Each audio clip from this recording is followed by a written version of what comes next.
Hello students, welcome to your first class of computer. सबसे पहले you are in the 9th class. Welcome to your welcome in your class. Welcome to in your class. This is your first class. नहीं है. अच्छा. And in this class आप सबको 8th class में भी मैंने पढ़ाया है, ठीक है. All of you are familiar with the computer. So in this class some topic is just the revision one, जो आप लोग पहले भी पढ़ चुके हैं. Just revise. Something is some advancement. Otherwise most of the topic is the familiar to you and you will learn very easily. Easy one. 9th class में computer आपकी आसान वाली है, ठीक है. चलिए शुरू करते हैं. कंप्यूटर.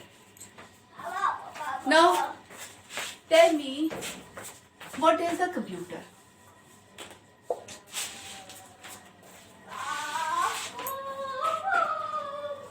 कंप्यूटर क्या होता है, ठीक है. तो ये कंप्यूटर आपका एक वर्ड से बनाना है, the compute. Computer come the word from the compute. Compute means process.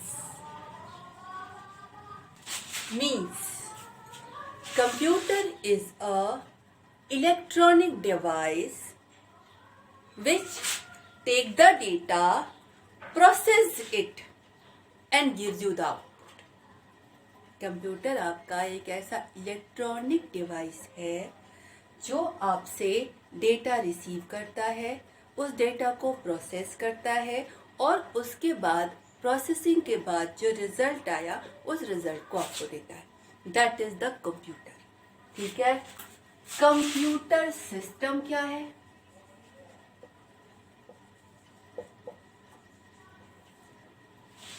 अब इस प्रोसेसिंग में ढेर सारे हार्डवेयर और सॉफ्टवेयर इन्वॉल्व होते हैं, ठीक है. तो computer system is a set of hardware and software, ठीक है.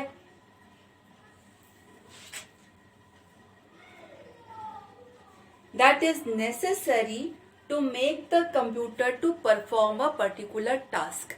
मतलब what is the task of the computer? Take the data, process the data and gives you the output. तो डेटा रिसीव करने के लिए हार्डवेयर, डेटा को display करने के लिए हार्डवेयर और प्रोसेसिंग करने के लिए हार्डवेयर सॉफ्टवेयर. तो वो सारे हार्डवेयर सॉफ्टवेयर का कलेक्शन जो इस particular work, what is the work? Take the data, process the data and gives you the output. Perform a particular task.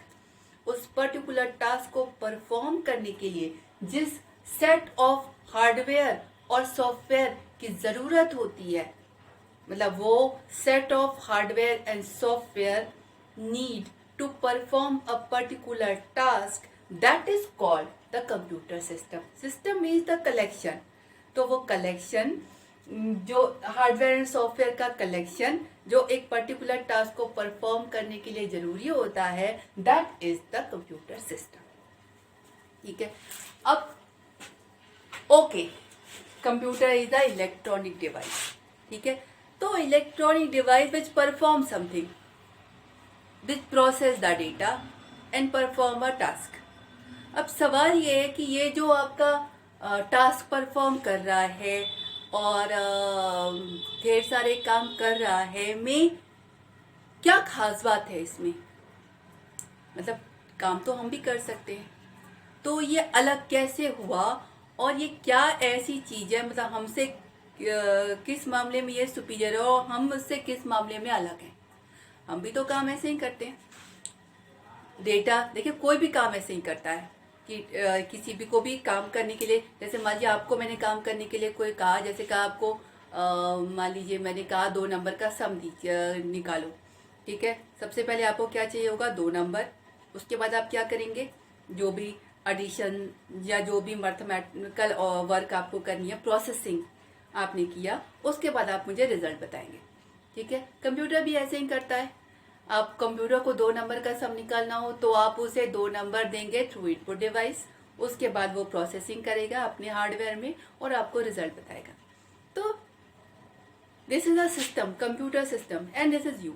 तो how it is different, what characteristics in this system जो इसको अलग करता है, और क्या आप में है जो आप इससे बेटर है, किस तरीके से।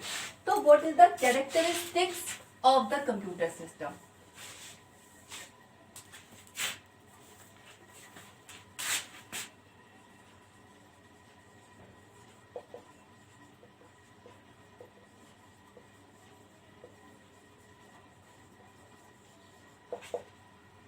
TERS, पहला speed, accuracy,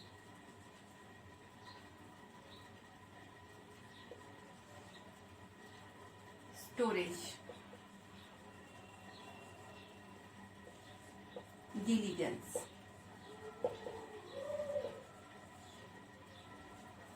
versatility,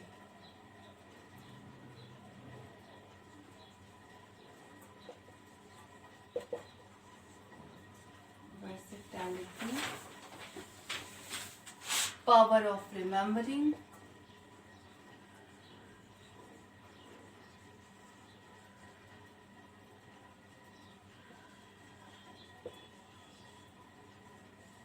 no IQ, and no feeling. Now, this is the characteristics of the computer.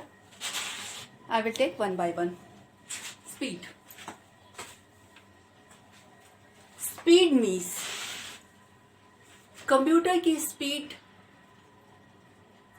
Nano second में मेजर होती है। What is the meaning of इस, अगर किसी ने कहा कंप्यूटर की स्पीड या हर्ट्ज है या इतने नैनो सेकेंड है, इसका क्या मतलब होता है। देखिए कंप्यूटर करता क्या है, मेन कंप्यूटर अपनी मर्जी से कोई काम नहीं करता। जो भी काम उसको कराना हो आप उसे प्रोग्राम के फॉर्मेट में, what is the program, lines of instructions. आप लाइंस ऑफ इंस्ट्रक्शन क्या है, कंप्यूटर का एक वर्क। आपको कंप्यूटर को कोई काम कराना हो वो सारे इंस्ट्रक्शन आप एक प्रोग्राम के फॉर्मेट में लिख के कंप्यूटर को देते हैं। कंप्यूटर उस इंस्ट्रक्शन को लाइन बाय लाइन रन कराता है। ठीक है, अब कंप्यूटर की स्पीड वेरी फास्ट का मतलब computer can run it is in the nano second means, nano second means 1 second में 10 to the power 9 nano second होते हैं। ठीक है, या सेम, तो एक नैनो सेकेंड में ये एक इंस्ट्रक्शन को रन करा रहा है, मतलब 1 सेकेंड में ये 10 to the power 9 इंस्ट्रक्शन को रन करा गया। That is the meaning of speed. 10 to the power 9 instruction is so long.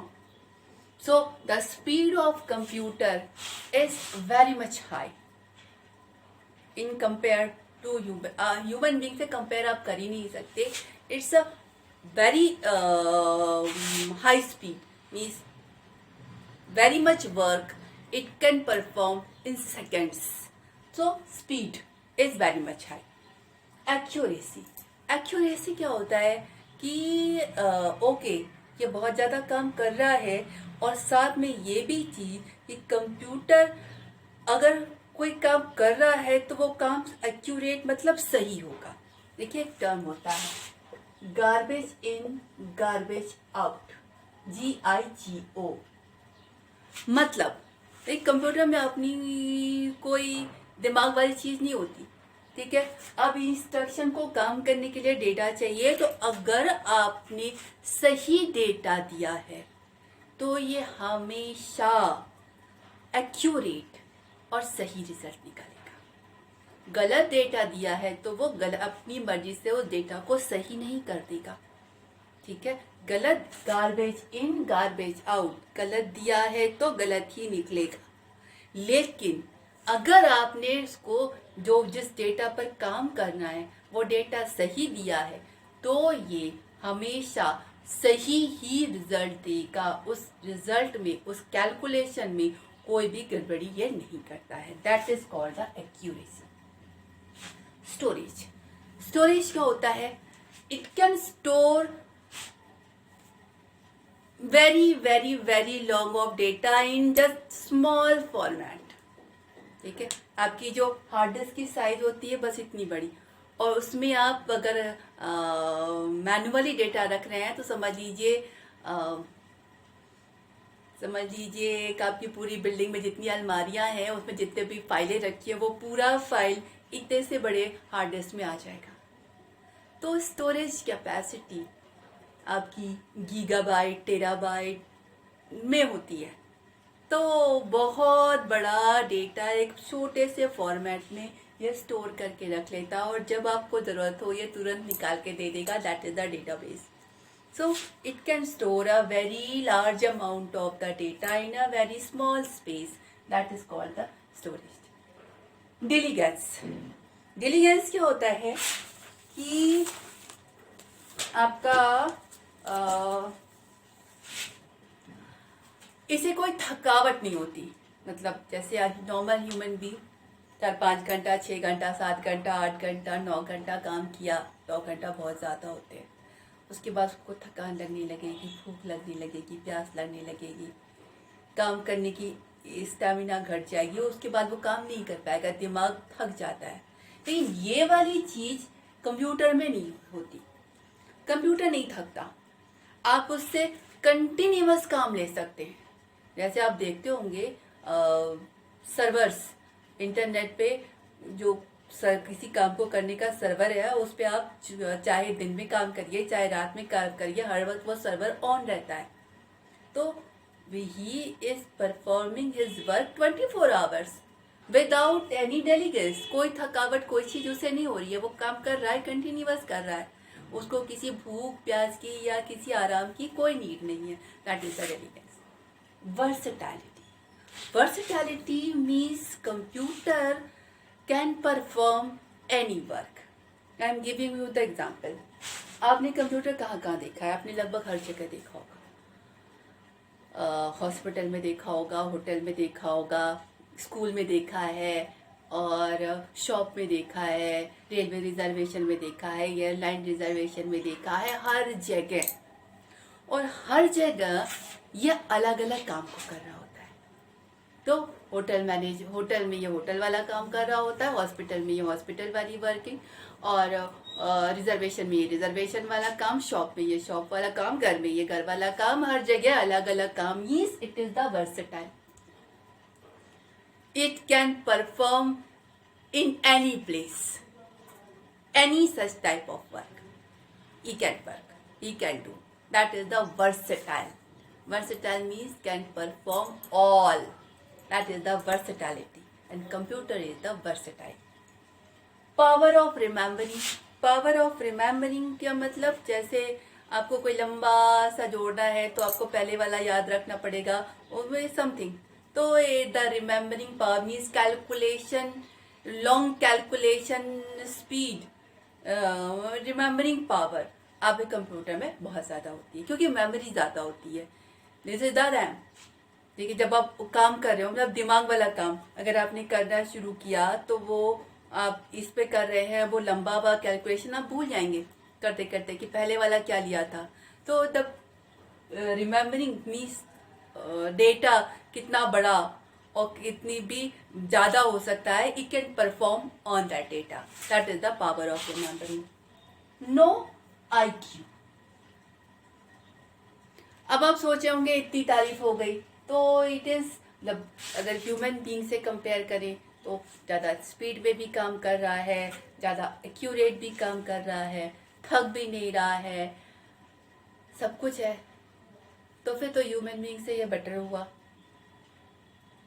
तो ये इसलिए बेटर नहीं हुआ क्योंकि ये अपनी मर्जी से कोई काम नहीं करता। इसके पास अपना दिमाग नाम की कोई चीज़ नहीं होती।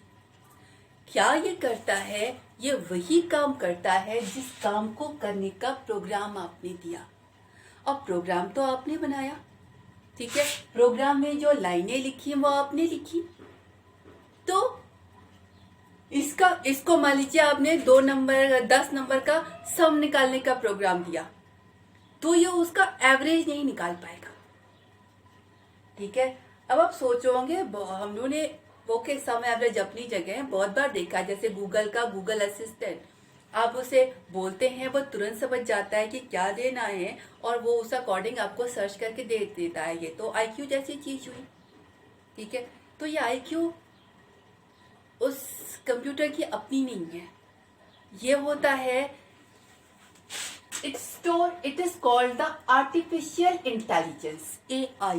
ये AI क्या होता है? इट स्टोर अ डेटाबेस, मतलब समझिए जितने वर्ड्स आप बोलते हैं, थाउजेंड्स ऑफ वर्ड्स इसके डेटाबेस में स्टोर हैं और साथ में उनकी मीनिंग भी, ठीक है। अब आपने कुछ भी बोला, ये अपने डेटाबेस के से मैच कराएगा कि जो अभी आवाज आई है वो उसके डेटाबेस में कहाँ पर है और उसका मतलब क्या है, ठीक है। और जहां पर भी वो वॉइस मैच हुई वहां पे उसे करस्पॉन्डिंग उसने मतलब निकाला और उसके अकॉर्डिंग सर्च करके आपको दे दिया।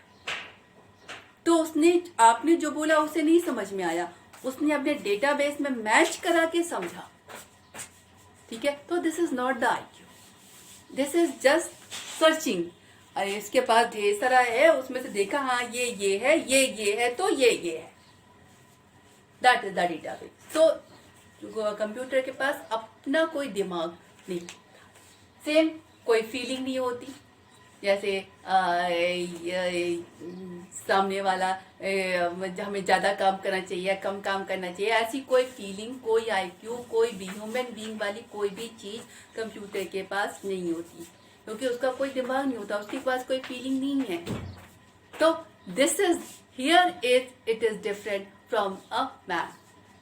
मतलब मैन क्या है, जैसे आपका कोई पर्सन, मतलब 4 पर्सन है, चारों ने काम किया, 1 इज मोर नीडी, तो या डॉक्टर के पास आप गए, एक की तबीयत बहुत ज्यादा खराब है तो डॉक्टर वो ज्यादा खराब वाले को पहले देखेगा, ठीक है। पर ऐसा कुछ भी कंप्यूटर के पास नहीं होता। For him there is equality, no feeling and no IQ, that is a computer, that is the characteristics of the computer, ठीक है। So today is the first class, sufficient for the first class. We will take the remaining thing tomorrow. Okay, thank you.